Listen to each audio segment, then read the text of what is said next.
Okay जी, आज हम लोग अपने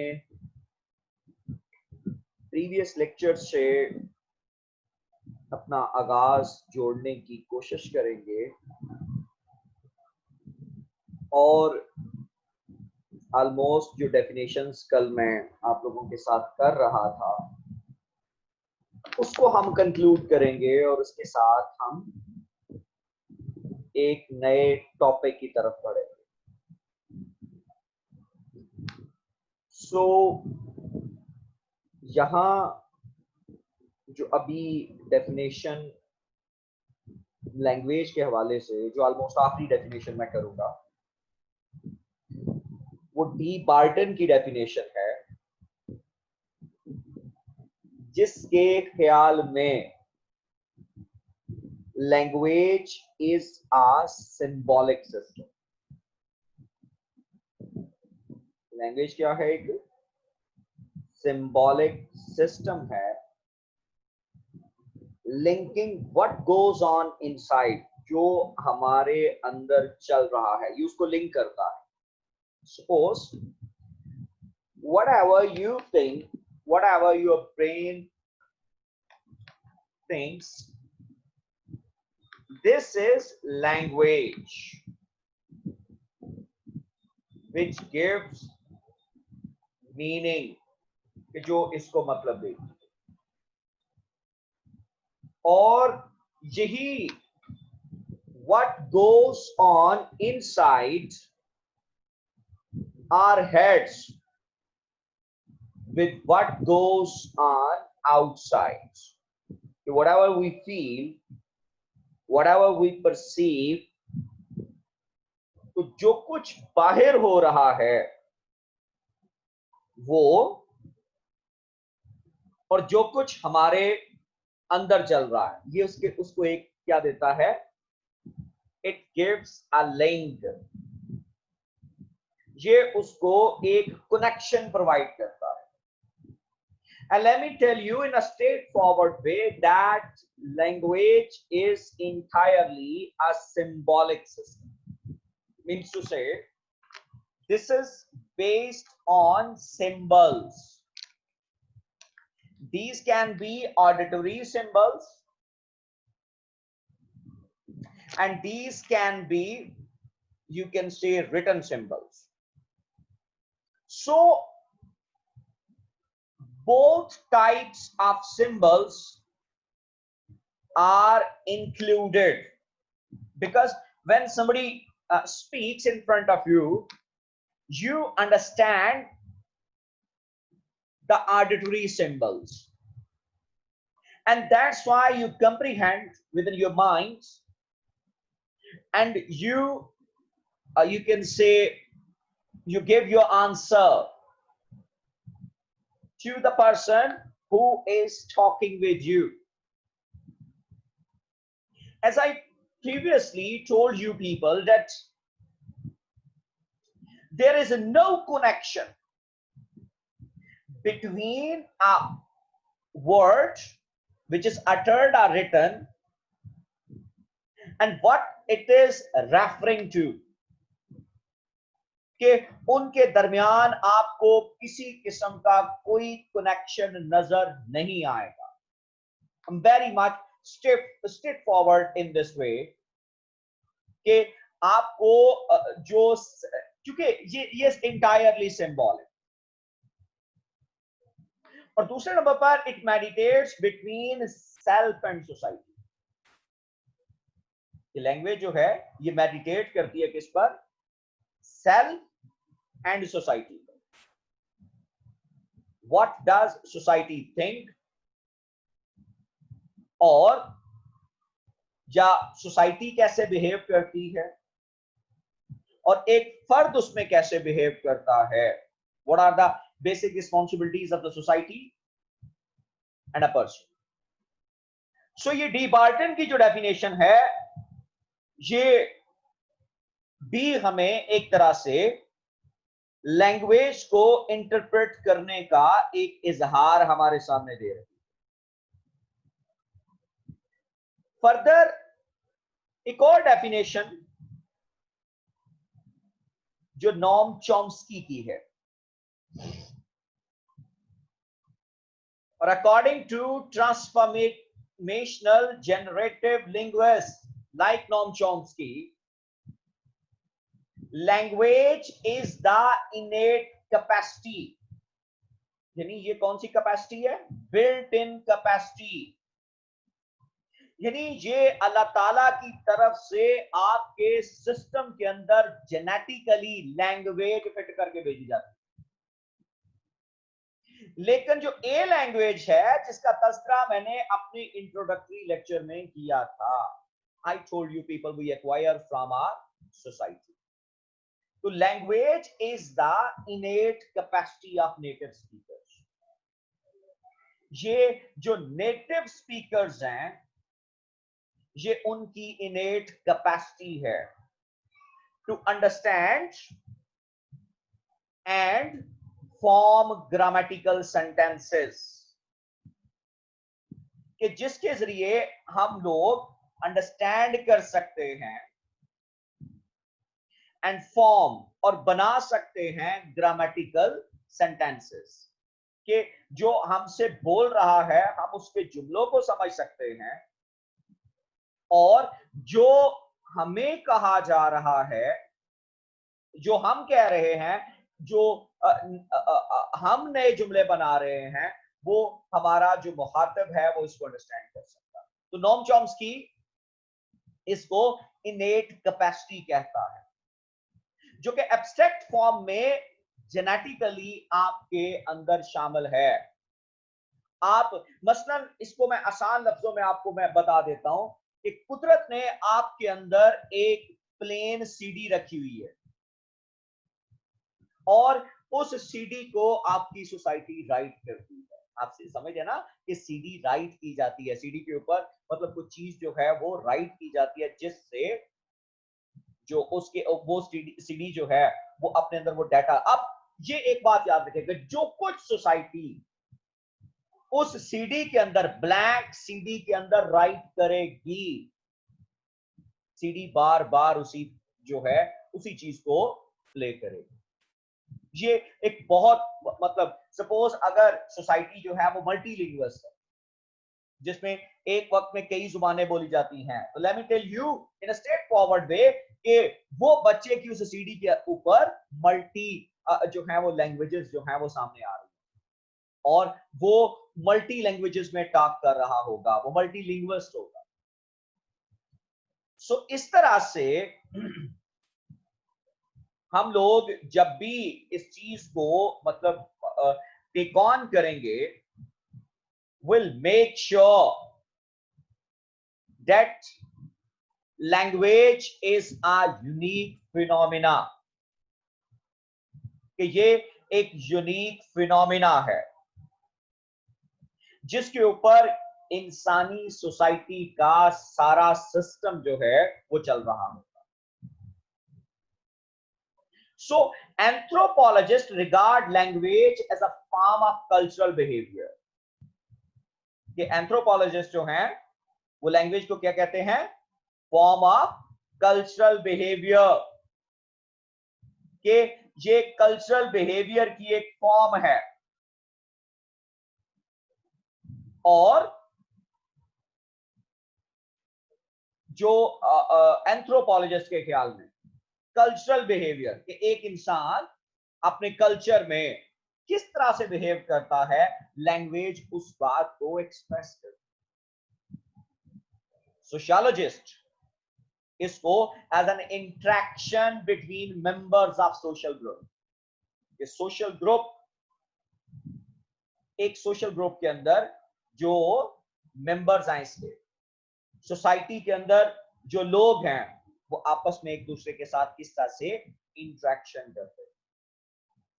students of literature as an artistic medium, जो लिटरेचर के स्टूडेंट्स हैं वो इसको आर्टिस्टिक मीडियम मानते हैं।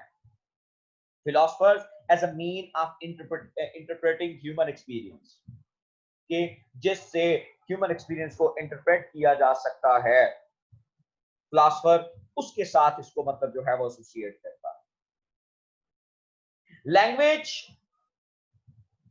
Teachers as a set of skill, teachers के लिए जो लैंग्वेज है वो स्किल्स का नाम है, और वो आपकी स्किल्स, आपकी रीडिंग, राइटिंग, लिसनिंग, स्पीकिंग, ये वो स्किल्स हैं जो एक टीचर जिसको जो है वो लैंग्वेज कहता है।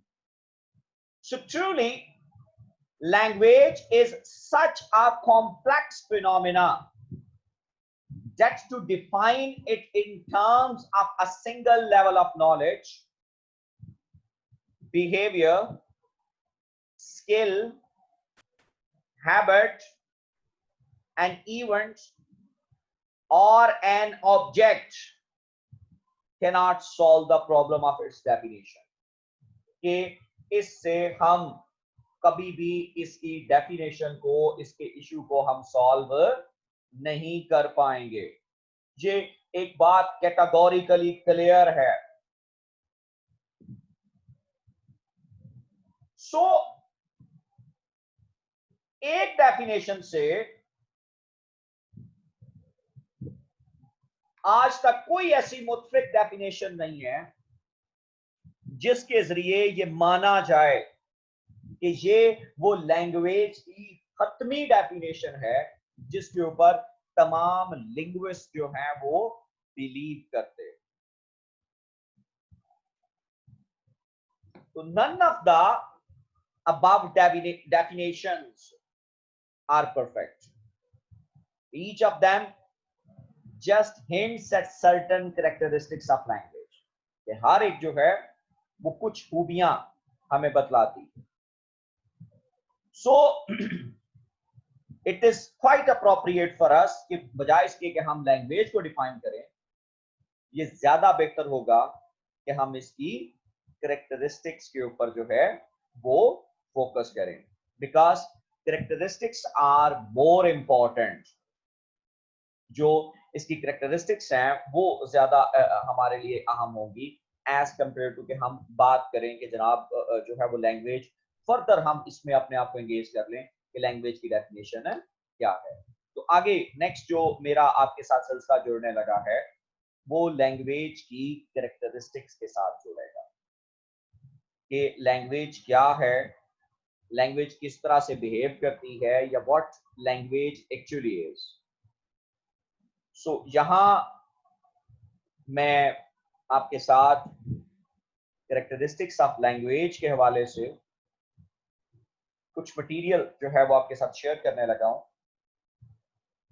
फर्दर हम बुक से भी इंशाल्लाह इसको देख लेंगे, लेकिन जो यहाँ पर जो मटेरियल है वो भी मैं आपके साथ शेयर कर देता हूँ, so that you may have a variety of things with you. जी, so लैंग्वेज के हवाले से, कैरेक्टरिस्टिक्स के हवाले से यहां आपके साथ अब बात होगी। जी reader please, language is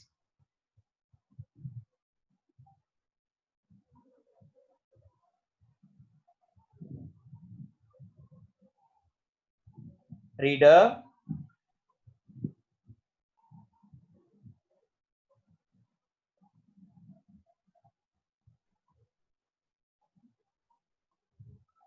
reader please.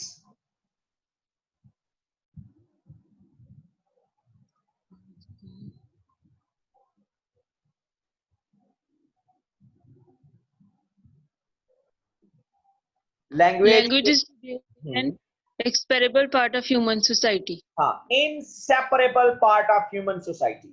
Language is basically inseparable. You cannot separate it. Part of human society. जी. Human civilization has been possible only through language.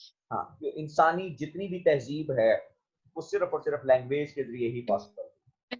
It's through language only that memory has come out of the stone age.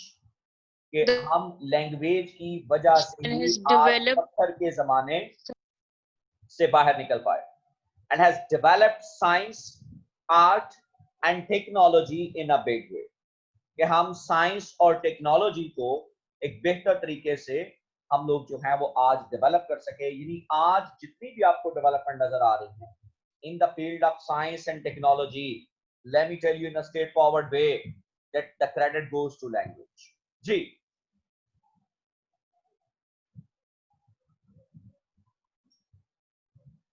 Ji Communication, it is arbitrary. Language is a mean of communication, it is arbitrary. हाँ, We know that speech is primary, while writing is secondary.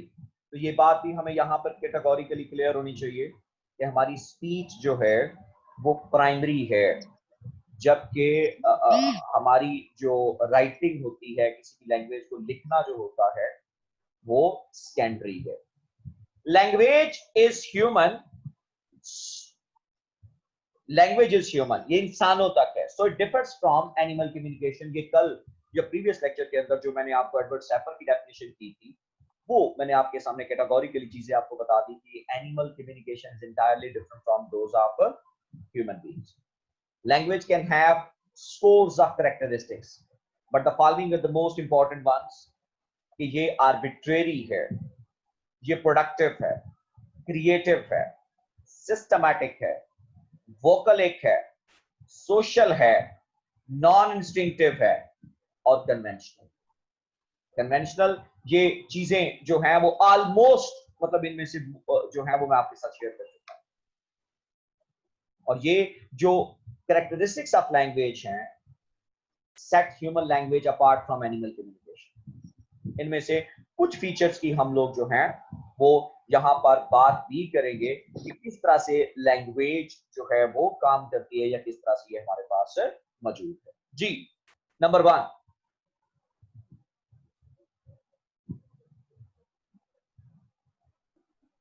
Language is arbitrary. Reader,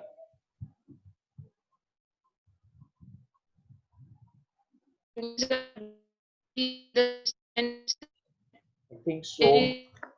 Please stop it. Language is arbitrary. The idea made by them. ये जो arbitrary है, इसको कल मैंने आपको दोनों senses में जब मैं इंटरप्रिटेशन कर रहा था, डेफिनेशन आपके सामने बता रहा था, उसमें भी मैंने आपको ये बतलाया था कि अल्फाज का कोई ताल्लुक नहीं है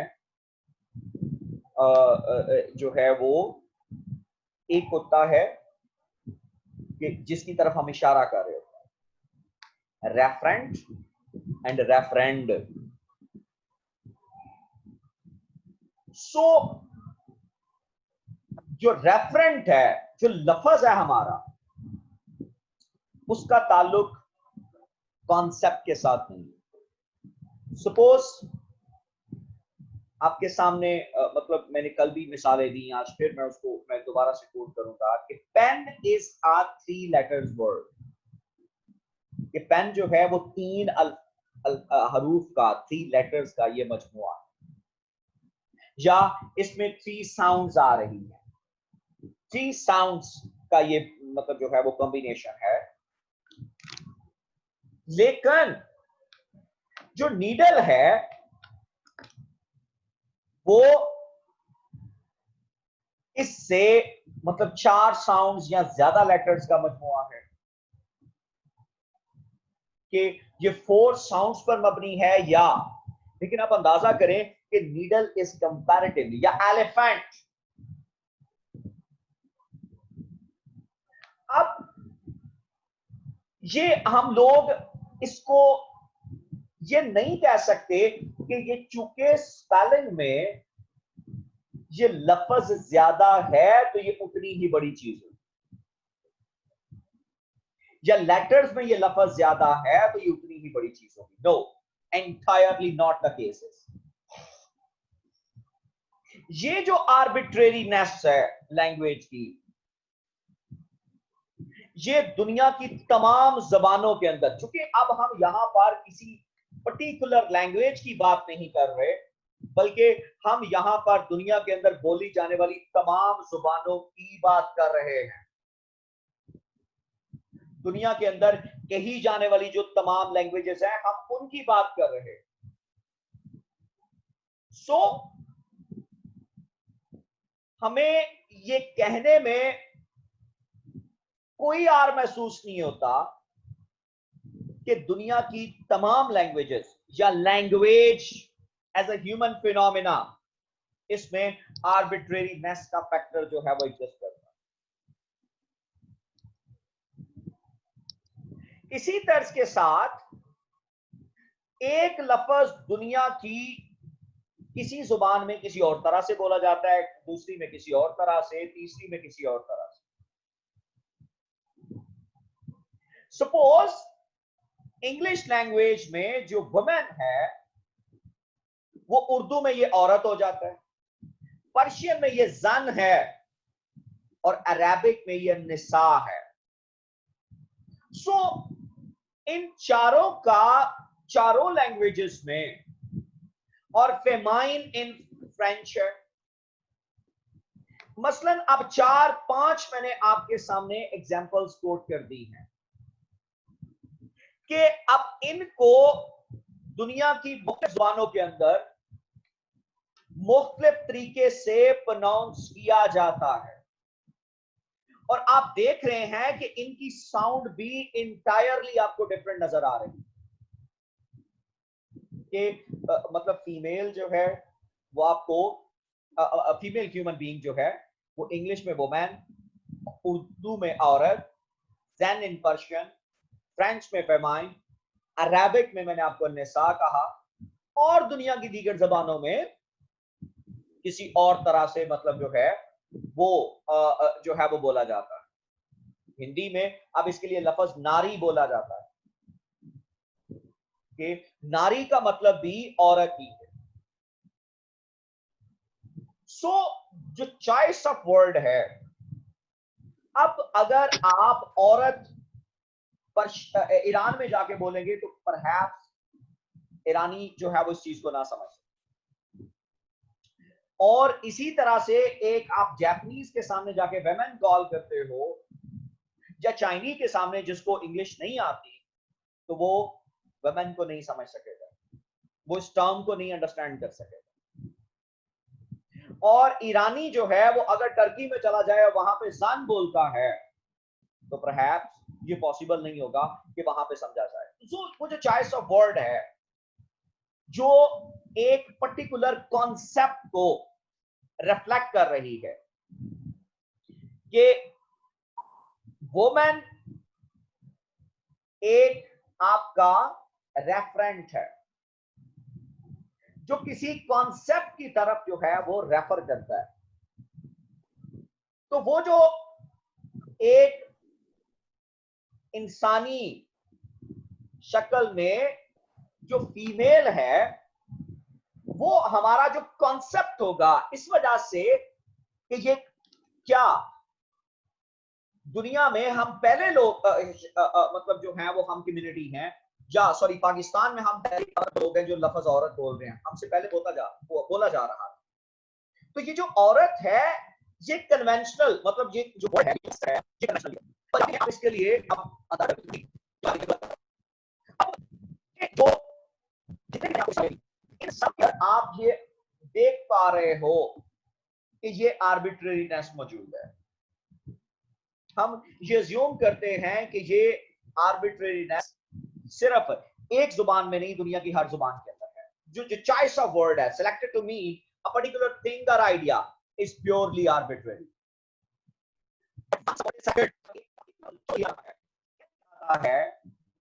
है जो हमने इस जुबान के अंदर इस्तेमाल करना है तो वो कन्वेंशन बन जाता है। फॉर अ पर्टिकुलर रेफरेंट एक कॉन्सेप्ट की तरफ रेफरेंट और referent for a particular referent it comes to stay as such. फिर वो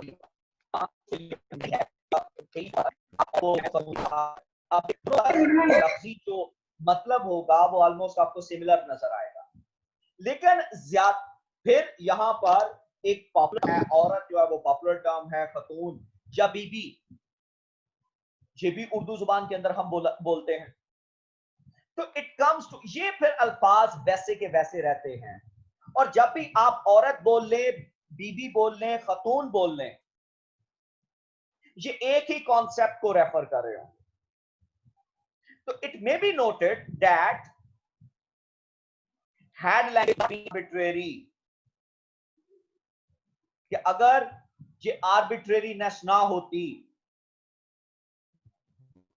ये तो मतलब जो है वो दुनिया की मुख्तलिफ जुबानों के अंदर मुख्तलिफ टर्म्स के साथ हम लोग जब इसको बोलते हैं, अगर ये आर्बिट्रेरीनेस ना होती, तो let me tell you in a straight forward way कि पूरी दुनिया फिर आज एक ही जुबान बोल देगी।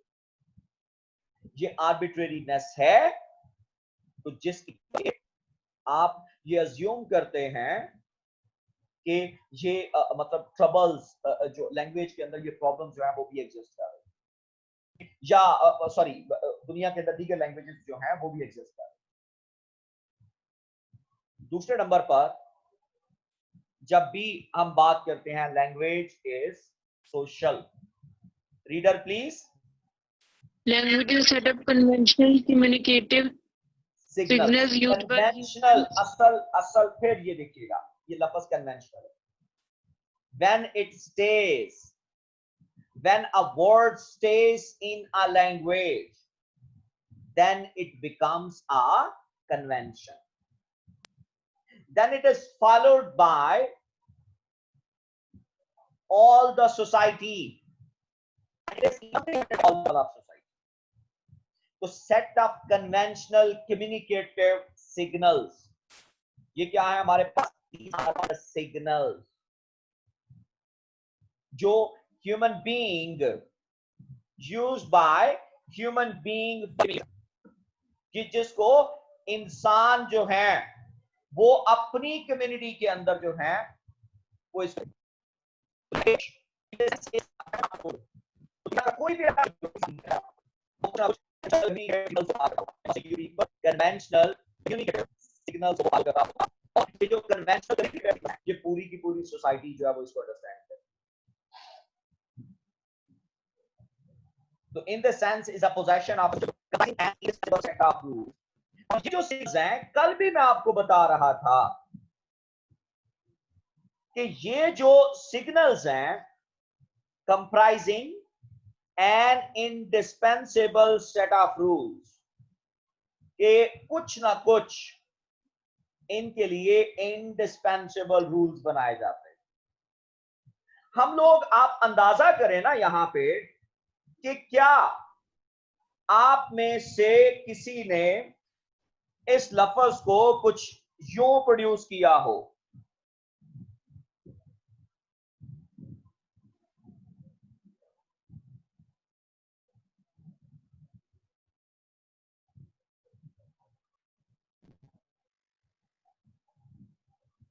ये आप देखिएगा, तोअर, क्या किसी को लगता है कि किसी ने ये तोअर कहा हो? नहीं। ये जब भी बोला जाएगा, ये जो है वो बोला लाइक व्हाट यू नो, कि हम इसको इसी तरह से बोलेंगे औरत। सो ये इंडिस्पेंसेबल सेट ऑफ रूल्स है और इन रूल्स को कभी भी डिस्कार्ड नहीं किया जा सकता। और यही वो इंडिस्पेंसेबल रूल्स हैं। हम ये नहीं, ये सिर्फ लफ्ज बनाते हुए ये इंडिस्पेंसेबल रूल्स नहीं होते, ये लाजमी जो कंपल्सरी रूल्स होते। जब when you are uttering some word, rather when you are making a sentence, then even you follow some sort of rules. Like what? Women are picking flowers. ये आपके सामने एक जुमला है जिसको मैं मतलब जो है वो मैं बता रहा हूं कि women are picking flowers. Sorry,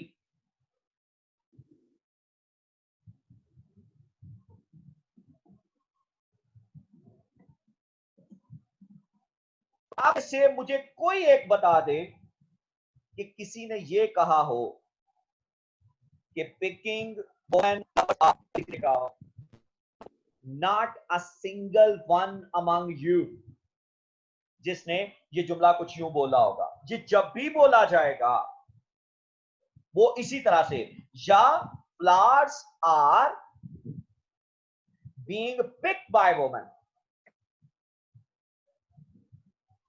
या अगर इसको मतलब जो है वो पोएटिक लैंग्वेज के अंदर, तो फिर वो किसी और सेंस के अंदर, लेकिन फिर भी वहां पर रूल होगा, इस फॉर्म में बोला जाएगा कि हम इसको कंप्रीहेंड कर सकें। कोई आप में से यूं नहीं बोलेगा पिकिंग वुमेन आर फ्लावर्स या फ्लावर्स आर, ऐसा कोई भी नहीं कहेगा। इस तरह से आप लफ्ज फ्लावर्स लिख रहे हो, तो फ्लावर्स लिखते हुए भी आप ये नहीं कर सकते कि आप जो है वो एक रूल को बिल्कुल, फ्लावर्स लिखने के रूल को जो है वो बिल्कुल आपने स्टार्ट कर। तो इंडिस्पेंसिबल सेट ऑफ रूल्स हैं जिससे सोसाइटी के लोग आपस में कनेक्ट होते हैं और एक दूसरे के ये एक दूसरे के साथ मतलब जो इंटरेक्शन है, जो बातचीत है, वो इसी की वजह से होती है, to cooperate with each other. It is a social institution, so language is a social institution. ये हमारे समाज का, हमारे मुआशरे का एक अहम तीन इदारा है। एंड लैंग्वेज इंस्टीट्यूशन है, और ये सिर्फ और सिर्फ किसमें मौजूद है? सोसाइटी के अंदर। If there is no society there would be no language. अगर सोसाइटी नहीं है तो let me forward way, there wouldn't have been any you can say जो है वो लैंग्वेज। जंगल के अंदर एक शख्स को आप छोड़ दें और आप ये कहें कि वो लैंग्वेज सीख जाएगा, ये पॉसिबल नहीं होगा। It is a means of nourishing and developing culture and establishing human relations. तो ये nourishing and developing, ये हमारी जो सकाफत है वो सारी की सारी इसी की बुनियाद पर बेस करती है। फिर हमारे जो इंसानी ताल्लुकात हैं वो फिर इसी की बुनियाद के ऊपर जो है वो फॉल कर रहे हो। लैंग्वेज ना हो तो ह्यूमन रिलेशंस जो है वो बिल्कुल खत्म होके रह जाए।